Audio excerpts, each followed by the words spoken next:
I am Joseph Beaver of the Black Historical and Cultural Society of the Coachella Valley, based here in Palm Springs. And I am doing this interview for the Palm Springs Public Library Center's Local History Project. I am talking with Mr. Lloyd Thomas, one of the real old-timers of Palm Springs. Mr. Thomas, you have lived here in Palm Springs since when?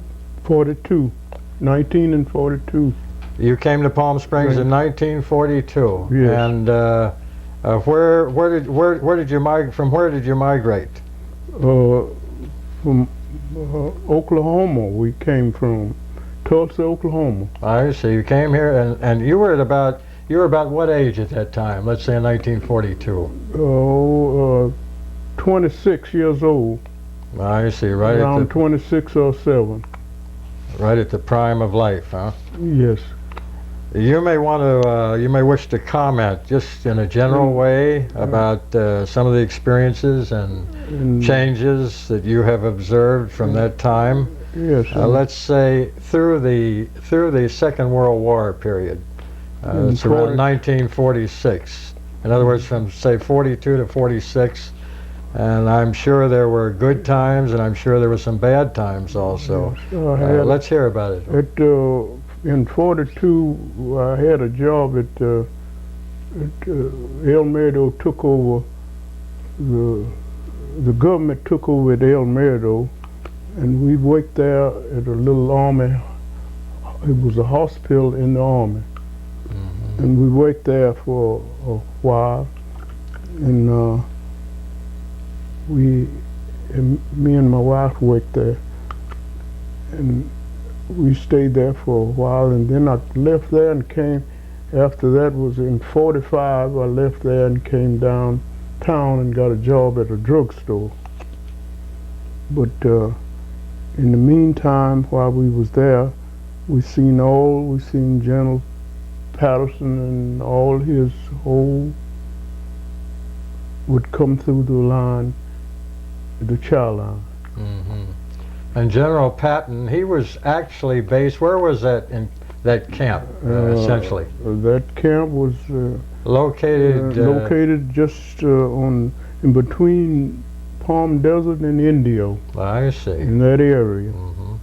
And they had an airstrip in the Palm Springs area. Where was that airstrip located exactly? Right where the old airstrip is, right out in the front. It was right out in the front of the airport, the municipal airport was now.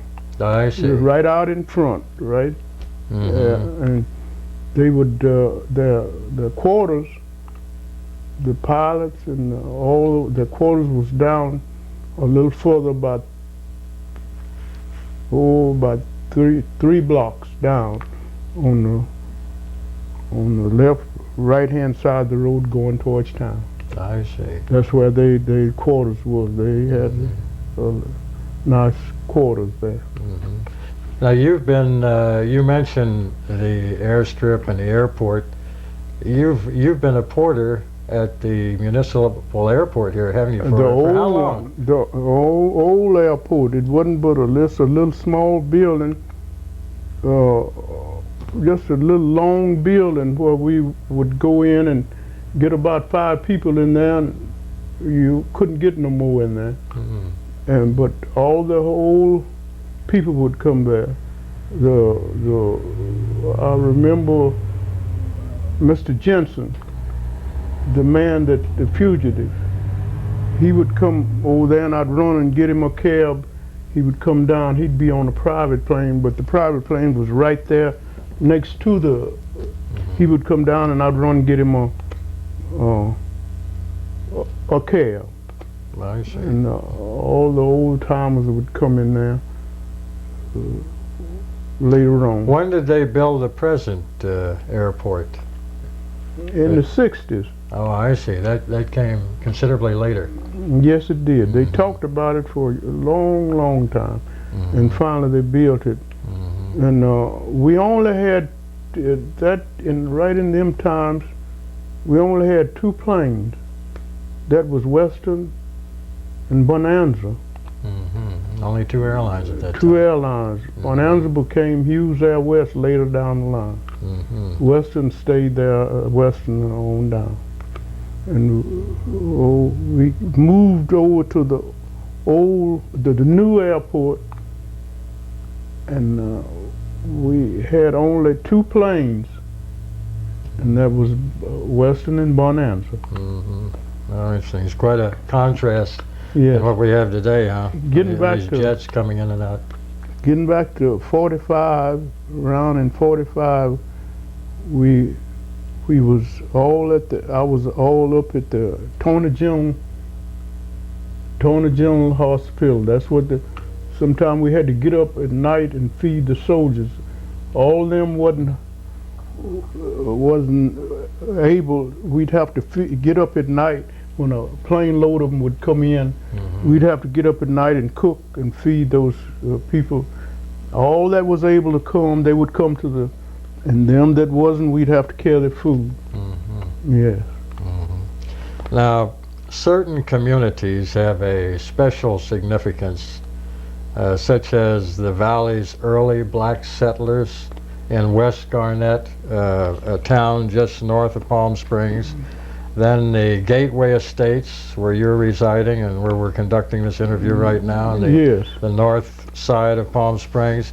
Then there was the old Crosley track, and then there's been a new Crosley track, as I understand. The old Crosley. And also the Section 14, where the Spa Hotel, that was where the Spa Hotel has Yes. subsequently been built. It's, And what comments do you the have? old spa was just a little spring there, and she had a little faucet that run up in, and a faucet that runs in into the little bath showers, which you had one for the men and one for the ladies. And I worked at the drugstore along in them days, and I would take Cal and D some mineral oil and alcohol and whatnot down there from the drugstore, and she would operate that. We didn't know nothing about no spa. It was just just a little place there, and she would Like a little puddle or something? about big around as this thing what Is she that had there right? was. It run up. Is that right?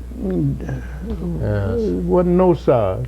These were hot springs, though. Hot springs. Isn't It that was hot. something? Uh-huh. Yes, it was hot. She'd had it back in there where she could cool it off, and they would take hot bath in there. Wasn't nothing there, but she knew how to do that, and she would do that. That's sort of the hub of the city right now in Yes. Palm Springs. Yes. Oh yeah. Now, when you first came here, where did you live in Palm Springs? Your first place of residence? On Section 14. I see. Well, Section right, 14. right in the middle parts of Section 14 with Joe Potencio, I think. Well, he owned the land. You could own the house, but you couldn't own the land. I see. You would have to pay him every month for the use of his land. I see. And, So this was the Indian reservation. Indian reservation, right? And did most of the people you knew, your family and what have you, did most of the black population at that time live on the Indian They reservation? did. Most of them lived on the Indian reservation. They wasn't even Garnett then. In them times, we didn't know nothing about Garnett. People had done bought some land out there, but they hadn't developed. I see. And so I see. after they went to talking about we was going to have to move, they was going to develop Section 14. But they didn't give us too much time. But we got a place, different ones got a place. The judge explained it to us, Judge Stereo. He said, as long as you don't have a place, you can stay here. We did, until we got us a place. We bought us three apartments, 2-bedroom apartments up the street there on El Dorado. I see. but we got rid of them. Mhm. And that's where we lived there. How was life in general on the reservations, and how did people who lived there, what did they think about the conditions? Just the Well, general situation. It wasn't. It was just living there temporarily. Mhm. It wasn't too sanitary at all. Mhm. We hated to move, but it was helping us to develop in a different place. You know, you couldn't stay in that kind of a thing forever. Even if the people would come down there, I would be ashamed to look at some of the buildings. You know? I see. Mhm. But in some things, they didn't treat us right on it. They should have got us another place. But we was one big happy family down there. We knew everybody, and everybody knew us. Yeah, I like that. And on Crosley Track, Mr. Crosley was a known man. He was a wonderful man. He developed that track, which is now the Ramon Trailer Park. Where was that located exactly? Right there on Ramon and Sunrise. I see. Just off of Sunrise. Yes, sir. And he leased it or sold it or something, and then he got another track on out. And then he developed, he got some houses, developed some houses in that area. And people bought the houses. In the meantime, before he got his houses up, he had some big old army barracks. He moved out there. And people stayed in there until they got the houses. Yeah. The great big long, they was long things. The army barracks. Well, after now, when Mr. Crosley, the second site, second Crosley tract, I guess that's the one that we know of now that is contemporary. Is that down on Ramon Road near where the theater is? For the drive-in theater, you yes, turn off on there. Ramon, right. It's right. They've named a street Crosley. Crosley. And I presume that's named for him. Right. Yes. You turn off there just before you get to 7-Eleven there, or right at 7-Eleven to your right, and go down Crosley Road. I think it's Crosley Road. Yes. And there's some of the old timers even now living on that track. Is that correct? I mean, sort of sporadically here and then over there, and one or two. Yes, I know one or two. I see. They stay there now. Yes, sir. They are still there. The daughter, we call her Mickey. I think she's dead. That daughter, Crosby's daughter. The son, he's somewhere in Los Angeles or Riverside. I think he's the overseer on that. Is this Lawrence Crosley's son? I see. Daughter, do you remember his name at all? I think it's Lawrence. I think his name was Lawrence. I see. Junior. The girl, I don't know her real name, but they call her Mickey. I see. And she died here recently. And Bill Crosley was his cousin. Yeah, that was Willie. Willie. Yes, we understand he just passed away last May. Yeah. 1986. Yes, sir. Willie Crosley. He took care of lots of things for him. Willie did, the water and whatnot around that area, down the Old Down golf course, on up around there. He had As you say, Lawrence Crosley was quite a man in this town. He was, and we understand that he built the first golf course in this city. Yes. And then he went on to maintain it for many years. Yeah. And he worked for Mr. Culver Nichols. Yeah, and he was did. distributing water in the that north. was before my time, but I heard about it. Yes. So you heard the same thing then. Yeah, I did. Yes, sir. I heard then that he did some prospecting and so forth. Oh, yeah. Just one other item. Now, when you moved from Section 14, the Indian Reservation, in other words, all the black families that lived there at that time, they more or less had to move. This was sort of abrupt, and this occurred later in the 60s. They condemned that place. I see. They condemned the whole place and didn't give us too long to move, but they give us some time. That's the reason the judge extended.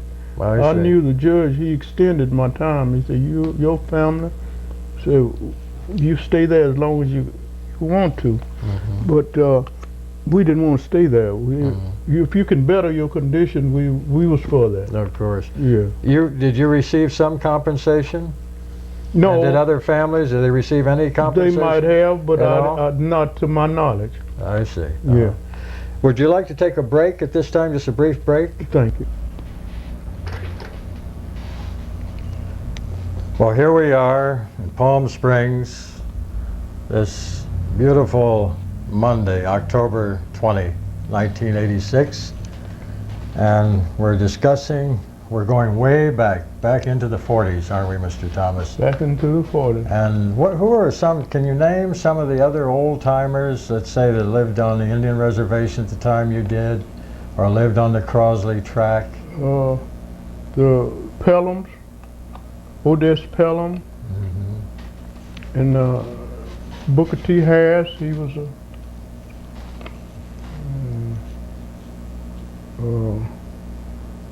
Homer Wise, he was a nice fella, and he lived. All them people lived on the reservation. I worked at the drugstore, and the first time I'd met him, he gave me the key to go clean up. Who was the elderly man? You mentioned at one time there was the elderly man who more or less received you on your arrival here at the reservation. And I think he's still living. Hamilton Batts. Yes, I think he's the gentleman. Yeah, he's still living. He live in Bannon. Oh, I see. He's moved up to Bannon. Yes. But he's an old timer. So yes, to speak, he was here when he stayed here he was here when I got here. Hamilton Batts and Mrs. Batts, his mother.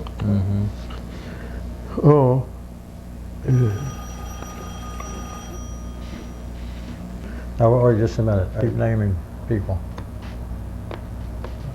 Mr. McCallum Wilson. He was an old timer. When I first knew him, he was working at the hotel. It was Del Tocklers. It was about 3 hotels here. Del Tocklers and El Merdo,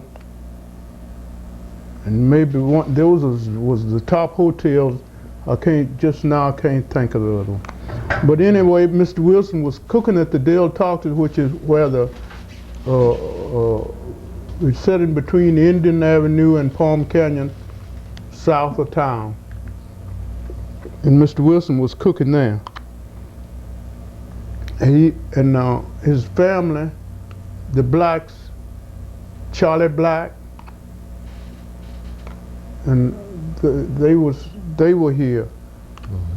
And one of the blacks is a preacher over here, an elder.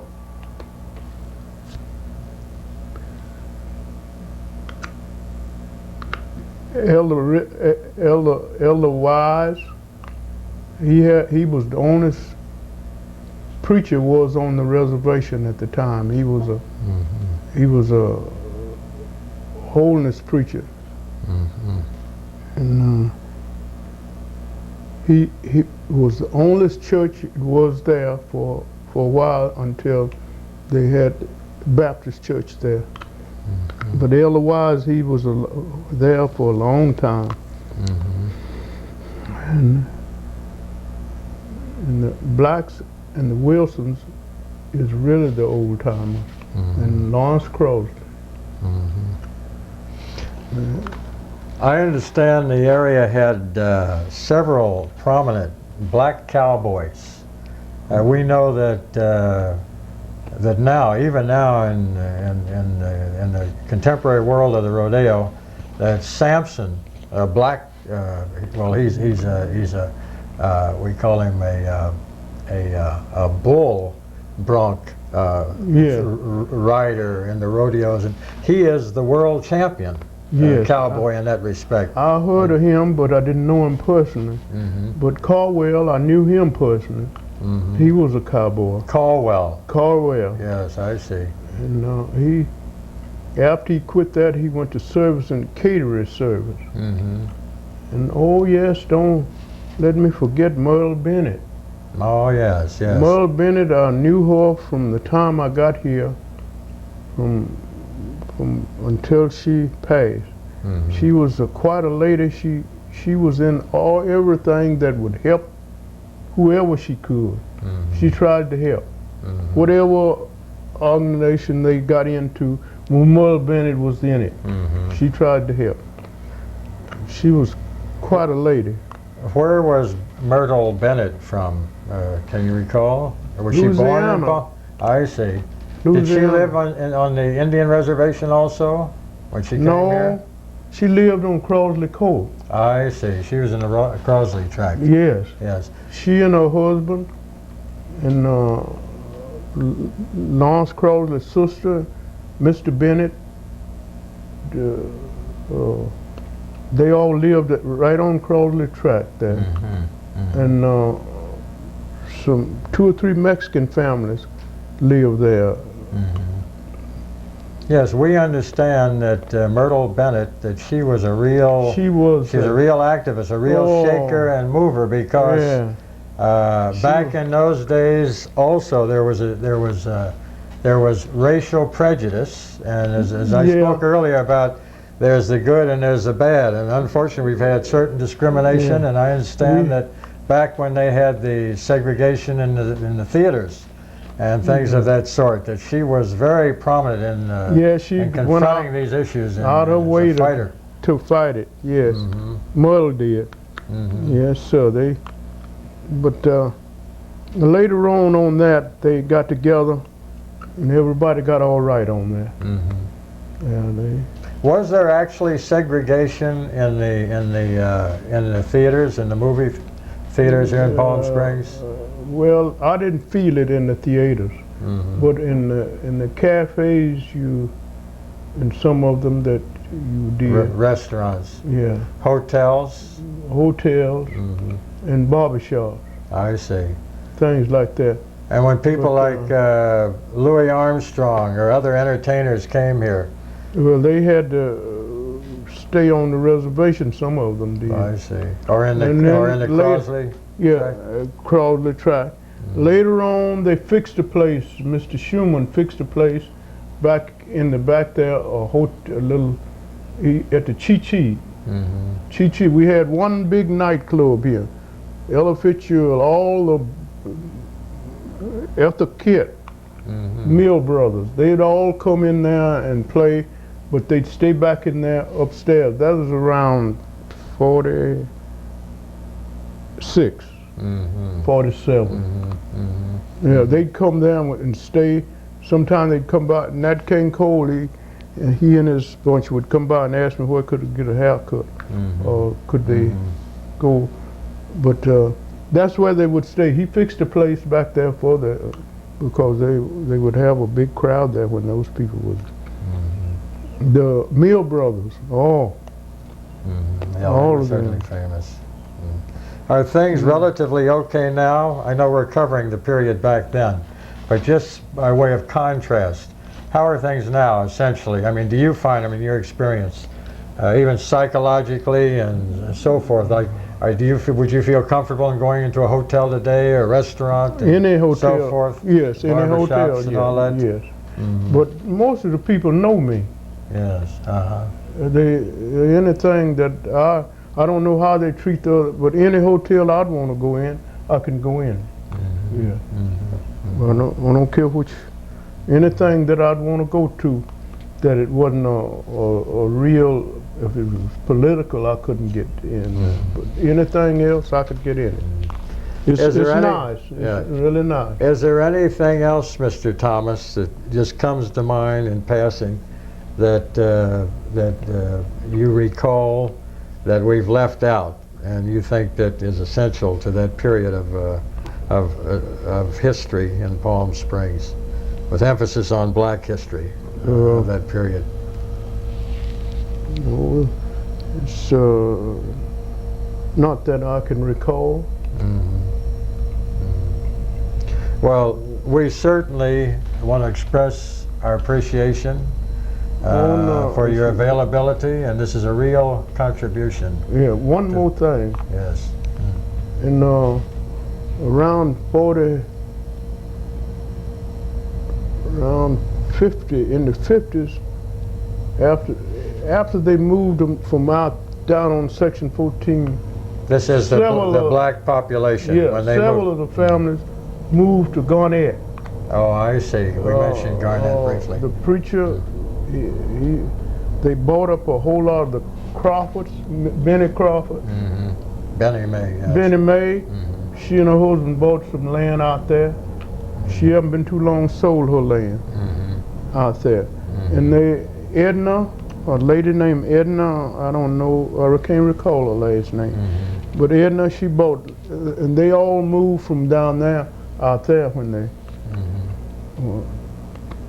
But for my life, I've known everybody here, and I've had it awful good in Palm Springs. Mr. Thomas, before we end our little talk here, when you worked at the pharmacy, what was the name of that pharmacy, and where was it, and how long were you there? The village pharmacy.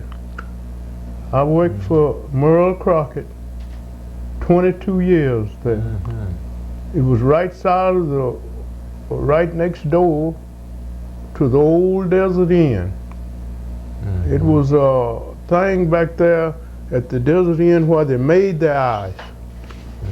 They had their water running over, and they would make hundreds of pounds of ice all the time back there in the back.